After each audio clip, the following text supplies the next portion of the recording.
Hello everyone, welcome back to my book stock channel. आज का हमारा टॉपिक है संविधान की प्रस्तावना, जिसे प्रीएम्बल और उद्देशिका भी कहा जाता है।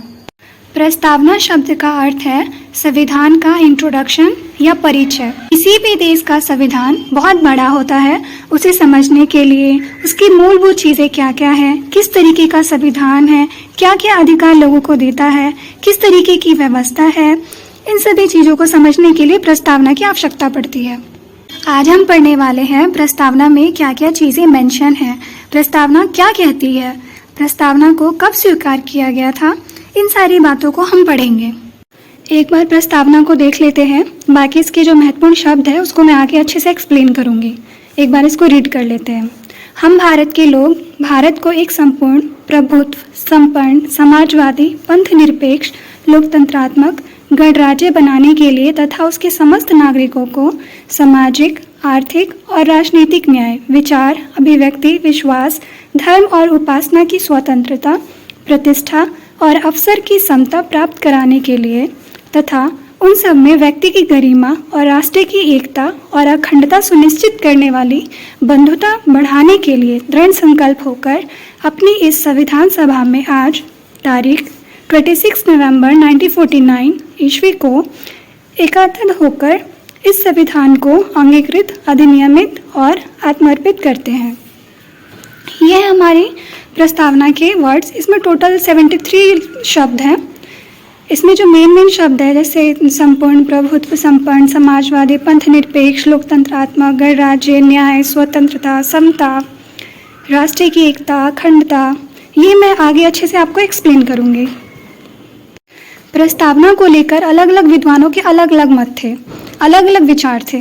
जैसे NL पालकीवाला का कहना था प्रस्तावना जो है संविधान का परिचय पत्र है, लेकिन KM मुंशी का मानना था कि प्रस्तावना जो है वो संविधान की जन्म कुंडली है। लेकिन वहीं ठाकुरदास भार्गव का मानना था कि प्रस्तावना संविधान की आत्मा है। इस चीज़ को आप याद रखेंगे कि किस विद्वान ने प्रस्तावना के बारे में क्या राय दिया है।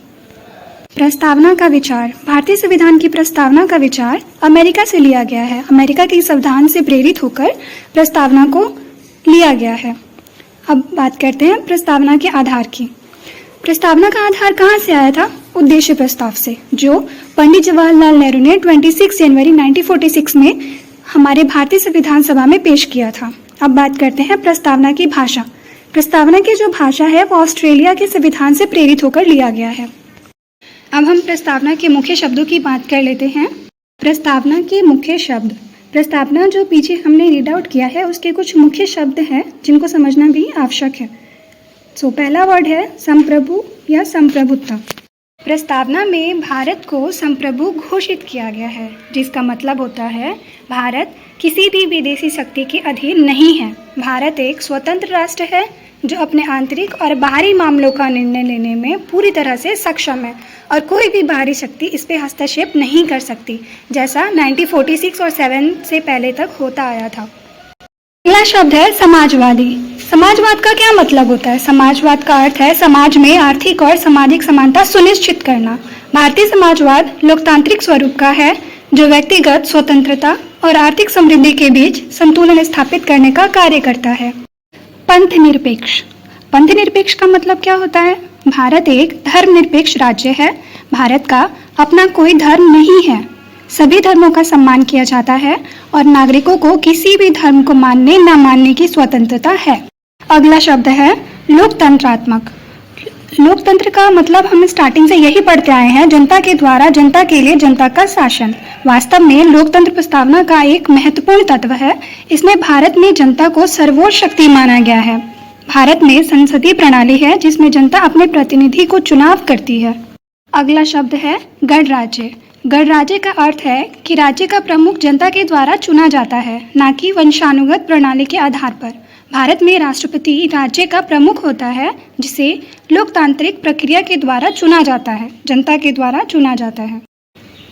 हमारे भारतीय प्रस्तावना में 3 प्रकार के न्याय की बात की गई है: सामाजिक न्याय, आर्थिक न्याय और राजनीतिक न्याय। सामाजिक न्याय क्या होता है? सभी नागरिकों को समान अवसर देना। आर्थिक न्याय, धन और संसाधनों का समान वितरण सुनिश्चित करना। राजनीतिक न्याय, सभी नागरिकों को समान राजनीतिक अधिकार प्रदान करना। वहीं प्रस्तावना में स्वतंत्रता की बात की गई है, जिसमें 5 प्रकार की स्वतंत्रता जनता को दी गई है। विचार की स्वतंत्रता, अभिव्यक्ति की स्वतंत्रता, विश्वास, धर्म और उपासना की स्वतंत्रता। प्रस्तावना में समानता की बात की गई है। प्रतिष्ठा और अवसर की समानता। समानता का मतलब है सभी नागरिक कानून के समक्ष समान हैं। किसी भी नागरिक के साथ जाति, धर्म, लिंग, भाषा या क्षेत्र के आधार पर भेदभाव नहीं किया जा सकता। प्रस्तावना की मुख्य विशेषताएं। यह संविधान का एक महत्वपूर्ण हिस्सा है। हाँ, प्रस्तावना जो है संविधान का एक महत्वपूर्ण हिस्सा है। प्रस्तावना इस तथ्य का भी प्रमाण है कि भारतीय लोकतंत्र समानता, न्याय और स्वतंत्रता के सिद्धांत पर बना है। भारतीय संविधान की प्रस्तावना में अब तक सिर्फ एक ही बार संशोधन हुआ है, 42वां संशोधन, जो 1976 में हुआ था, और उसमें नए 3 शब्द जोड़े गए थे: समाजवादी, पंथ निरपेक्ष और अखंडता। प्रस्तावना में भारत शब्द 2 बार उल्लेखित है। यस, फर्स्ट लाइन में ही आप देखेंगे तो भारत शब्द 2 बार उल्लेखित है। प्रस्तावना में कुल 73 वर्ड्स शब्द उल्लेखित है। प्रस्तावना को 22 जनवरी 1947 को भारतीय संविधान सभा द्वारा स्वीकार किया गया था और 26 नवंबर 1949 को संविधान सभा द्वारा अपनाया गया था। स्वीकार करना और अपनाना दोनों अलग चीज़ें हैं, अलग डेट पर हुई थी। कृष्ण स्वामी अय्यर के कहने पर 26 जनवरी 1950 को लागू हुआ, जिसे भारत के गणतंत्र दिवस के रूप में मनाया जाता है। भारत इससे पहले गणतंत्र राज्य नहीं था। इसी दिन भारत गणतंत्र के रूप में घोषित हुआ था। इसका भी अपना एक अलग ही इतिहास है। This is the end of the video. I hope ये वीडियो आपके लिए यूजफुल हो, and thank you for watching my video.